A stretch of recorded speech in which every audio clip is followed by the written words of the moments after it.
Greetings and bienvenue, Midnight Crew. Thank you for returning to this broadcast. And welcome to new viewers joining us for the first time. If you like a video, then feel free to subscribe. I'm not sure why I'm writing this down on paper and not on my computer. I guess I've just noticed some odd things. It's not that I don't trust the computer, I just need to organize my thoughts. I need to get down all the details somewhere objective, somewhere I know that what I write can't be deleted or changed. Not that that's happened, it's just everything blurs together here, and the fog of memory lends a strange cast to things.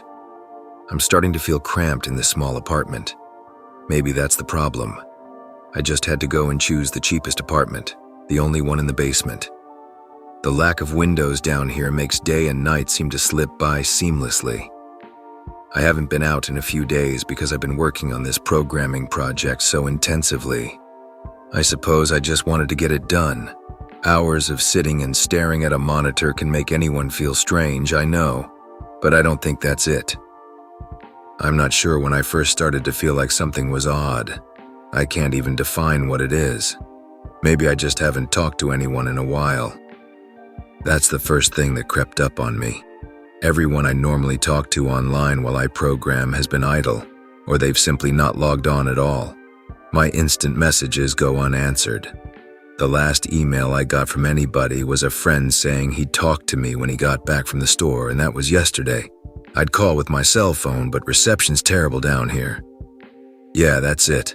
I just need to call someone. I'm gonna go outside. Well, that didn't work so well. As the tingle of fear fades, I'm feeling a little ridiculous for being scared at all. I looked in the mirror before I went out, but I didn't shave the 2-day stubble I've grown. I figured I was just going out for a quick cell phone call. I did change my shirt though, because it was lunchtime, and I guessed that I'd run into at least one person I knew. That didn't end up happening. I wish it did.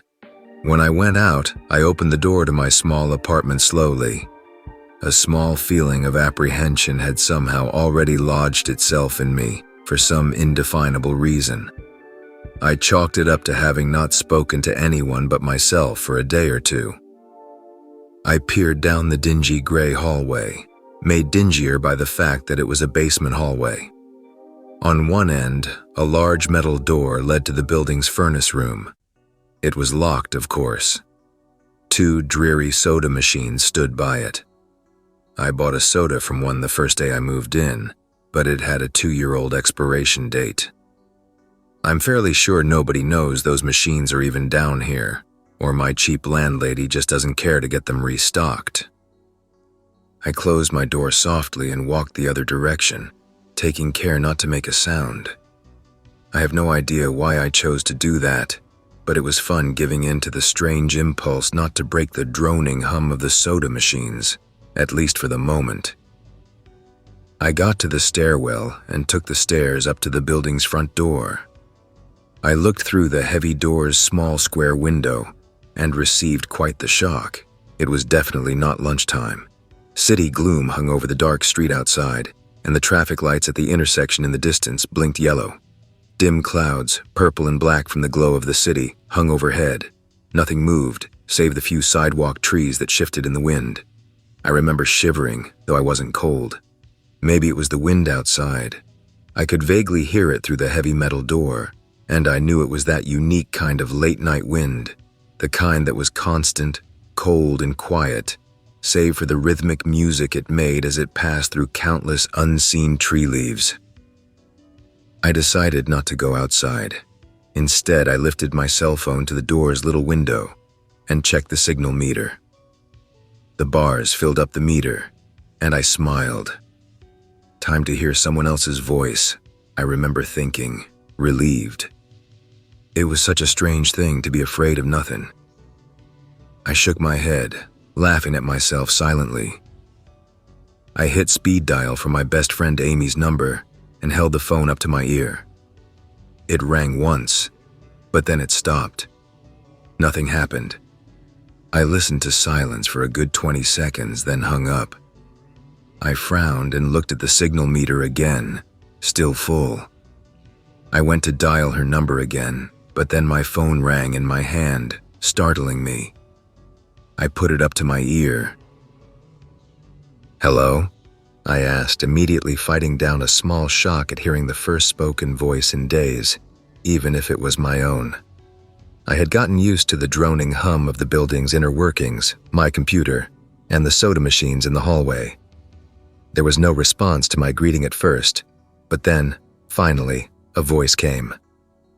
"Hey," said a clear male voice, obviously of college age like me. "Who's this?" "John," I replied, confused. "Oh, sorry, wrong number," he replied, then hung up. I lowered the phone slowly and leaned against the thick brick wall of the stairwell. That was strange. I looked at my received calls list, but the number was unfamiliar. Before I could think on it further, the phone rang loudly, shocking me yet again. This time I looked at the caller before I answered. It was another unfamiliar number. This time I held the phone up to my ear, but said nothing. I heard nothing but the general background noise of a phone. Then, a familiar voice broke my tension.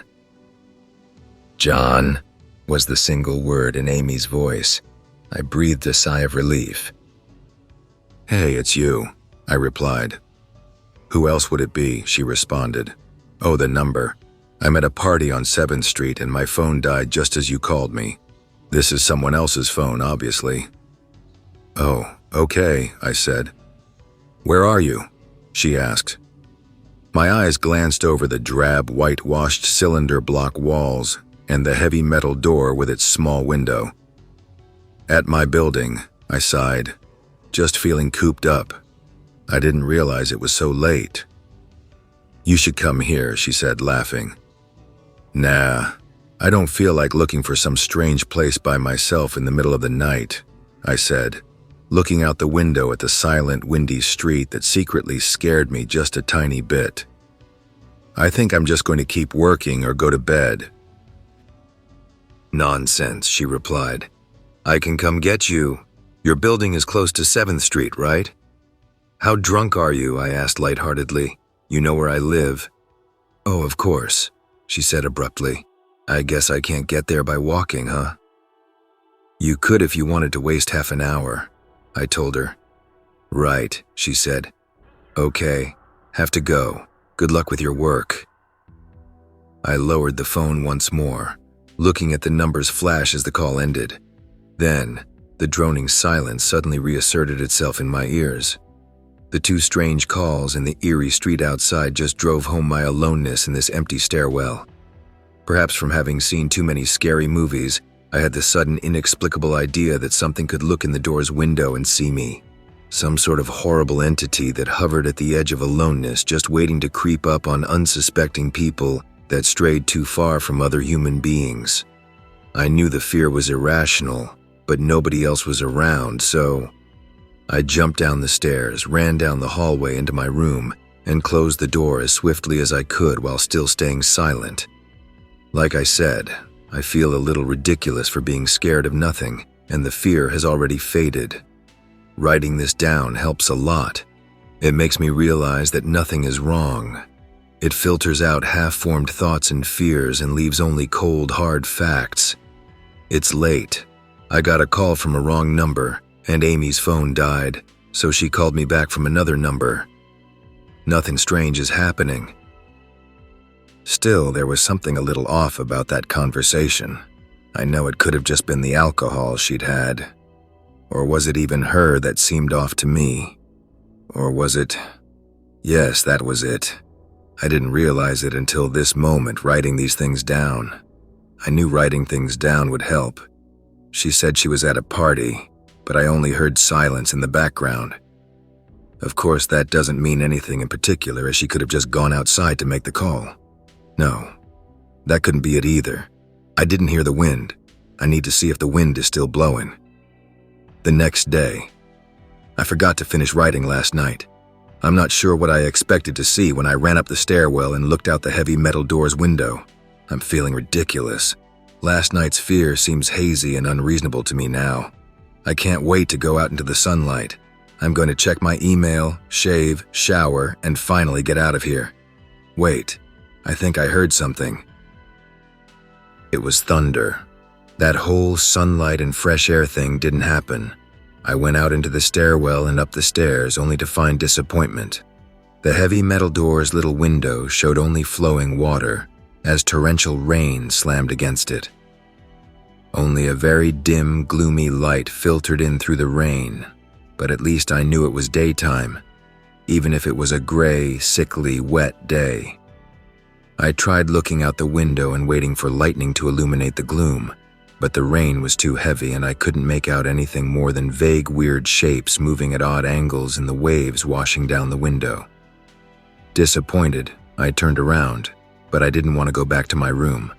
Instead, I wandered further up the stairs, past the first floor and the second. The stairs ended at the third floor, the highest floor in the building. I looked through the glass that ran up the outer wall of the stairwell, but it was that warped, thick kind that scatters the light, not that there was much to see through the rain to begin with. I opened the stairwell door and wandered down the hallway. The 10 or so thick wooden doors, painted blue a long time ago, were all closed. I listened as I walked, but it was the middle of the day, so I wasn't surprised that I heard nothing but the rain outside.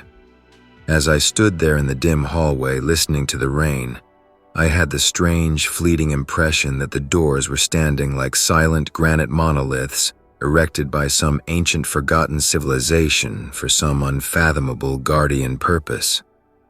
Lightning flashed, and I could have sworn that for just a moment, the old grainy blue wood looked just like rough stone. I laughed at myself for letting my imagination get the best of me, but then it occurred to me that the dim gloom and lightning must mean there was a window somewhere in the hallway. A vague memory surfaced, and I suddenly recalled that the third floor had an alcove and an inset window halfway down the floor's hallway. Excited to look out into the rain and possibly see another human being, I quickly walked over to the alcove, finding the large, thin glass window. Rain washed down it, as with the front door's window, but I could open this one. I reached a hand out to slide it open, but hesitated. I had the strangest feeling that if I opened that window, I would see something absolutely horrifying on the other side. Everything's been so odd lately. So I came up with a plan and I came back here to get what I needed. I don't seriously think anything will come of it, but I'm bored. It's raining and I'm going stir-crazy. I came back to get my webcam. The cord isn't long enough to reach the third floor by any means, so instead, I'm going to hide it between the 2 soda machines in the dark end of my basement hallway, run the wire along the wall and under my door, and put black duct tape over the wire to blend it in with the black plastic strip that runs along the base of the hallway's walls. I know this is silly, but I don't have anything better to do. Well, nothing happened. I propped open the hallway to stairwell door, steeled myself, then flung the heavy front door wide open and ran like hell down the stairs to my room and slammed the door. I watched the webcam on my computer intently, seeing the hallway outside my door and most of the stairwell. I'm watching it right now, and I don't see anything interesting. I just wish the camera's position was different, so that I could see out the front door. Hey, somebody's online. I got out an older, less functional webcam that I had in my closet to video chat with my friend online. I couldn't really explain to him why I wanted to video chat, but it felt good to see another person's face. He couldn't talk very long and we didn't talk about anything meaningful, but I feel much better. My strange fear has almost passed. I would feel completely better, but there was something odd about our conversation. I know that I've said that everything has seemed odd, but still, he was very vague in his responses. I can't recall one specific thing that he said. No particular name, or place, or event. But he did ask for my email address to keep in touch. Wait, I just got an email. I'm about to go out. I just got an email from Amy that asked me to meet her for dinner at the place we usually go to. I do love pizza, and I've just been eating random food from my poorly stocked fridge for days, so I can't wait. Again, I feel ridiculous about the odd couple of days I've been having. I should destroy this journal when I get back. Oh, another email. Oh my God. I almost left the email and opened the door. I almost opened the door, but I read the email first. It was from a friend I hadn't heard from in a long time, and it was sent to a huge number of emails that must have been every person he had saved in his address list. It had no subject, and it said simply, "Seen with your own eyes, don't trust them. They..." What the hell is that supposed to mean? The words shock me, and I keep going over and over them. Is it a desperate email sent just as something happened? The words are obviously cut off without finishing. On any other day, I would have dismissed this as spam from a computer virus or something, but the words, "Seen with your own eyes." I can't help but read over this journal and think back on the last few days and realize that I have not seen another person with my own eyes or talked to another person face to face. The webcam conversation with my friend was so strange, so vague, so eerie, now that I think about it. Was it eerie, or is the fear clouding my memory? My mind toys with the progression of events I've written here, pointing out that I have not been presented with one single fact that I did not specifically give out unsuspectingly.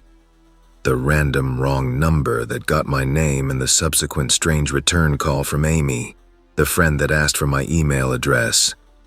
I messaged him first when I saw him online, and then I got my first email a few minutes after that conversation. Oh my God, that phone call with Amy. I said over the phone, I said that I was within half an hour's walk of 7th Street. They know I'm near there. What if they're trying to find me? Where is everyone else? Why haven't I seen or heard anyone else in days? No, this is crazy. This is absolutely crazy. I need to calm down. This madness needs to end. I don't know what to think. I ran about my apartment furiously, holding my cell phone up to every corner to see if it got a signal through the heavy walls. Finally, in the tiny bathroom near one ceiling corner, I got a single bar. Holding my phone there, I sent a text message to every number in my list. Not wanting to betray anything about my unfounded fears, I simply sent, "You seen anyone face to face lately?" At that point, I just wanted any reply back. I didn't care what the reply was or if I embarrassed myself. I tried to call someone a few times, but I couldn't get my head up high enough, and if I brought my cell phone down even an inch, it lost signal. Then I remembered the computer and rushed over to it, instant messaging everyone online. Most were idle or away from their computer. Nobody responded. My messages grew more frantic, and I started telling people where I was and to stop by in person for a host of barely passable reasons. I didn't care about anything by that point. I just needed to see another person. I also tore apart my apartment looking for something that I might have missed, some way to contact another human being without opening the door. I know it's crazy. I know it's unfounded. But what if? What if? I just need to be sure. I taped the phone to the ceiling in case. The phone rang. Exhausted from last night's rampage, I must have fallen asleep. I woke up to the phone ringing and ran into the bathroom, stood on the toilet and flipped open the phone taped to the ceiling. It was Amy, and I feel so much better. She was really worried about me, and apparently had been trying to contact me since the last time I talked to her. She's coming over now, and yes, she knows where I am without me telling her. I feel so embarrassed. I'm definitely throwing this journal away before anyone sees it. I don't even know why I'm writing in it now. Maybe it's just because it's the only communication I've had at all since God knows when. I look like hell too. I looked in the mirror before I came back in here. My eyes are sunken. My stubble is thicker, and I just look generally unhealthy. My apartment is trashed, but I'm not going to clean it up. I think I need someone else to see what I've been through. These past few days have not been normal. I am not one to imagine things. I know I have been the victim of extreme probability. I probably missed seeing another person a dozen times. I just happened to go out when it was late at night, or the middle of the day when everyone was gone. Everything's perfectly fine. I know this now. Plus, I found something in the closet last night that has helped me tremendously. A television. I set it up just before I wrote this, and it's on in the background. Television has always been an escape for me, and it reminds me that there's a world beyond these dingy brick walls. I'm glad Amy's the only one that responded to me after last night's frantic pestering of everyone I could contact. She's been my best friend for years. She doesn't know it, but I count the day that I met her among one of the few moments of true happiness in my life. I remember that warm summer day fondly. It seems a different reality from this dark, rainy, lonely place. I feel like I spent days sitting in that playground, much too old to play, just talking with her and hanging around doing nothing at all. I still feel like I can go back to that moment sometimes, and it reminds me that this damn place is not all that there is. Finally, a knock on the door. I thought it was odd that I couldn't see her through the camera I hid between the two soda machines. I figured that it was bad positioning, like when I couldn't see out the front door. I should have known. I should have known. After the knock, I yelled through the door jokingly that I had a camera between the soda machines, because I was embarrassed myself that I had taken this paranoia so far. After I did that, I saw her image walk over to the camera and look down at it. She smiled and waved. "Hey," she said to the camera brightly, giving it a wry look. "It's weird, I know," I said into the mic attached to my computer. "I've had a weird few days." "Must have," she replied. "Open the door, John." I hesitated. How could I be sure? "Hey, humor me a second here," I told her through the mic. "Tell me one thing about us, just prove to me you're you." She gave the camera a weird look. All right," she said slowly, thinking. "We met randomly at a playground when we were both way too old to be there?" I sighed deeply as reality returned and fear faded. God, I'd been so ridiculous. Of course it was Amy. That day wasn't anywhere in the world except in my memory. I'd never even mentioned it to anyone. Not out of embarrassment, but out of a strange, secret nostalgia and a longing for those days to return. If there was some unknown force at work trying to trick me, as I feared, there was no way they could know about that day. All right, I'll explain everything," I told her. "Be right there." I ran to my small bathroom and fixed my hair as best I could.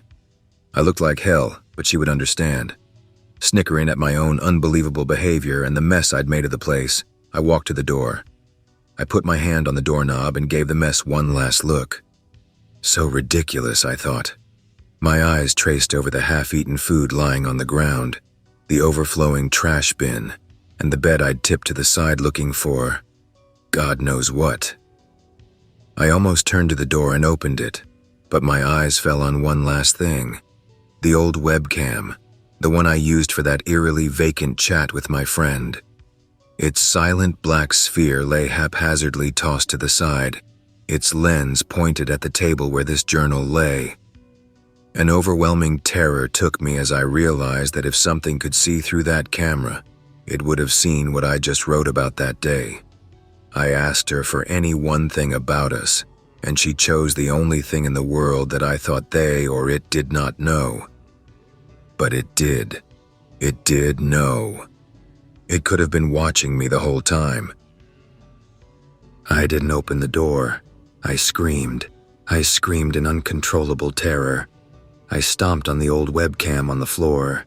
The door shook and the doorknob tried to turn, but I didn't hear Amy's voice through the door. Was the basement door made to keep out drafts too thick, or was Amy not outside?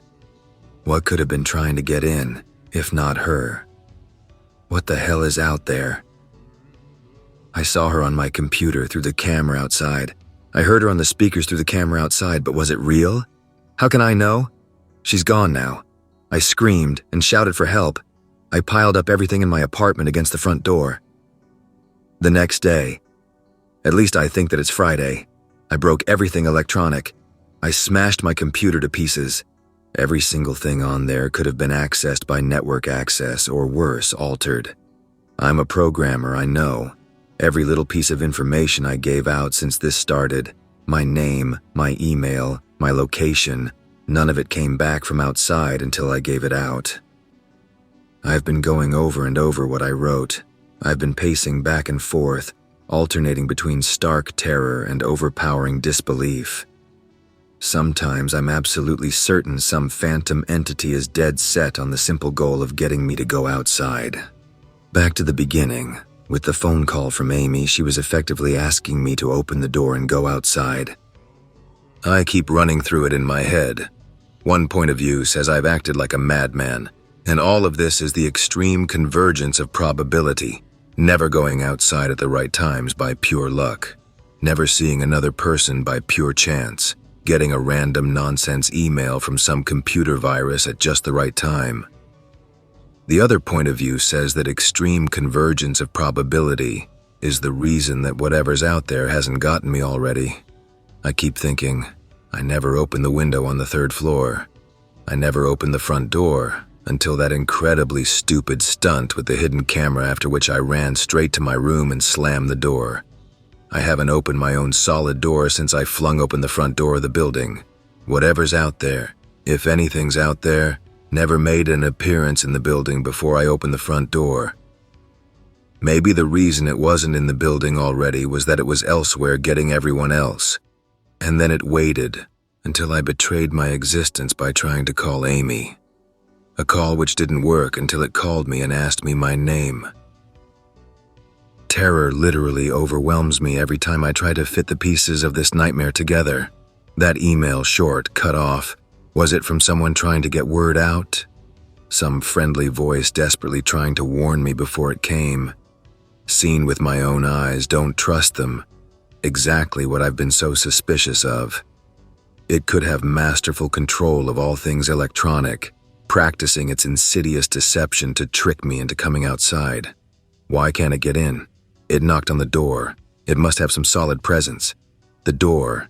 The image of those doors in the upper hallway as guardian monoliths flashes back in my mind every time I trace this path of thoughts. If there is some phantom entity trying to get me to go outside, maybe it can't get through doors. I keep thinking back over all the books I've read or movies I've seen, trying to generate some explanation for this. Doors have always been such intense foci of human imagination, always seen as wards or portals of special importance. Or perhaps the door is just too thick. I know that I couldn't bash through any of the doors in this building, let alone the heavy basement ones.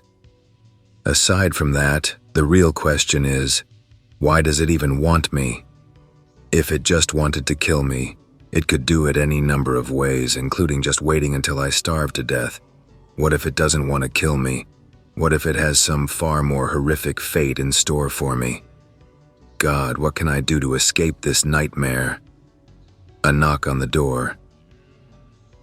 I told the people on the other side of the door I need a minute to think and I'll come out. I'm really just writing this down so I can figure out what to do. At least this time I heard their voices. My paranoia, and yes, I recognize I'm being paranoid, has me thinking of all sorts of ways that their voices could be faked electronically.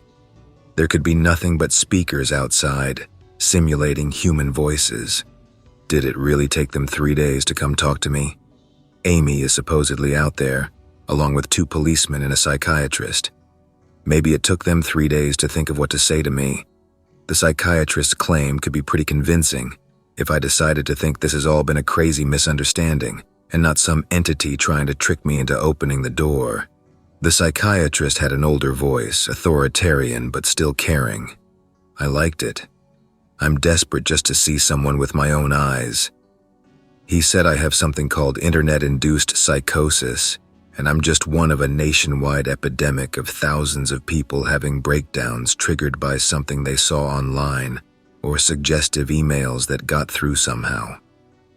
I swear he said got through somehow. I think he means spread throughout the country inexplicably, but I'm incredibly suspicious that the entity slipped up and revealed something. He said I am part of a wave of emergent behavior, that a lot of other people are having the same problem with the same fears, even though we've never communicated. That neatly explains the strange email about eyes that I got. I didn't get the original triggering email. I got a descendant of it. My friend could have broken down too and tried to warn everyone he knew against his paranoid fears. That's how the problem spreads, the psychiatrist claims. I could have spread it too, with my texts and instant messages online to everybody I know. One of those people might be melting down right now, after being triggered by something I sent them, something they might interpret any way that they want. Something like a text saying, "Seen anyone face to face lately?" The psychiatrist told me that he didn't want to lose another one, that people like me are intelligent, and that's our downfall. We draw connections so well that we draw them even when they shouldn't be there. He said it's easy to get caught up in paranoia in our fast-paced world, a constantly changing place where more and more of our interaction is simulated. I have to give him one thing. It's a great explanation. It neatly explains everything. It perfectly explains everything, in fact. I have every reason to shake off this nightmarish fear that some thing or consciousness or being out there wants me to open the door so it can capture me for some horrible fate worse than death. It would be foolish, after hearing that explanation, to stay in here until I starve to death just to spite the entity that might have got everyone else. It would be foolish to think that, after hearing that explanation, I might be one of the last people left alive on an empty world, hiding in my secure basement room, spiting some unthinkable deceptive entity just by refusing to be captured. It's a perfect explanation for every single strange thing I've seen or heard, and I have every reason in the world to let all of my fears go and open the door. That's exactly why I'm not going to. How can I be sure? How can I know what's real and what's deception? All of these damn things with their wires and their signals that originate from some unseen origin. They're not real, I can't be sure. Signals through a camera, faked video, deceptive phone calls, emails, even the television lying broken on the floor. How can I possibly know it's real? It's just signals, waves, light, the door. It's bashing on the door. It's trying to get in. What insane mechanical contrivance could it be using to simulate the sound of men attacking the heavy wood so well? At least I'll finally see it with my own eyes. There's nothing left in here for it to deceive me with. I've ripped apart everything else. It can't deceive my eyes, can it? Seen with your own eyes, don't trust them, Wait, was that desperate message telling me to trust my eyes or warning me about my eyes too? Oh my God, what's the difference between a camera and my eyes? They both turn light into electrical signals. They're the same. I can't be deceived. I have to be sure. I have to be sure. FBI, open up! Date unknown. I calmly asked for paper and a pen, day in and day out, until it finally gave them to me. Not that it matters. What am I going to do? Poke my eyes out? The bandages feel like part of me now. The pain is gone. I figure this will be one of my last chances to write legibly, as, without my sight to correct mistakes, my hands will slowly forget the motions involved. This is a sort of self-indulgence, this writing. It's a relic of another time because I'm certain everyone left in the world is dead, or something far worse. I sit against the padded wall day in and day out. The entity brings me food and water. It masks itself as a kind nurse, as an unsympathetic doctor. I think it knows that my hearing has sharpened considerably now that I live in darkness. It fakes conversations in the hallways, on the off chance that I might overhear. One of the nurses talks about having a baby soon. One of the doctors lost his wife in a car accident. None of it matters. None of it is real. None of it gets to me, not like she does. That's the worst part. The part I almost can't handle. The thing comes to me, masquerading as Amy. Its recreation is perfect. It sounds exactly like Amy, feels exactly like her. It even produces a reasonable facsimile of tears that it makes me feel on its lifelike cheeks. When it first dragged me here, it told me all the things I wanted to hear. It told me that she loved me, that she had always loved me, that it didn't understand why I did this, that we could still have a life together. If only I would stop insisting that I was being deceived. It wanted me to believe, No, it needed me to believe that she was real. I almost fell for it. I really did. I doubted myself for the longest time. In the end, though, it was all too perfect, too flawless, and too real. The false Amy used to come every day and then every week and finally stopped coming altogether. But I don't think the entity will give up. I think the waiting game is just another one of its gambits. I will resist it for the rest of my life if I have to. I don't know what happened to the rest of the world, but I do know that this thing needs me to fall for its deceptions. If it needs that, then maybe, just maybe, I am a thorn in its agenda. Maybe Amy is still alive out there somewhere, kept alive only by my will to resist the deceiver. I hold on to that hope, rocking back and forth in my cell to pass the time. I will never give in. I will never break. I am a hero. The doctor read the paper the patient had scribbled on. It was barely readable, written in the shaky script of one who could not see. He wanted to smile at the man's steadfast resolve, a reminder of the human will to survive. But he knew that the patient was completely delusional. After all, a sane man would have fallen for the deception long ago. The doctor wanted to smile. He wanted to whisper words of encouragement to the delusional man. He wanted to scream, but the nerve filaments wrapped around his head and into his eyes made him do otherwise. His body walked into the cell like a puppet and told the patient once more that he was wrong and that there was nobody trying to deceive him.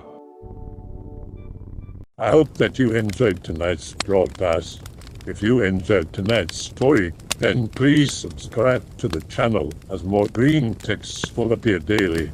A new broadcast will appear when the clock strikes midnight Central Time.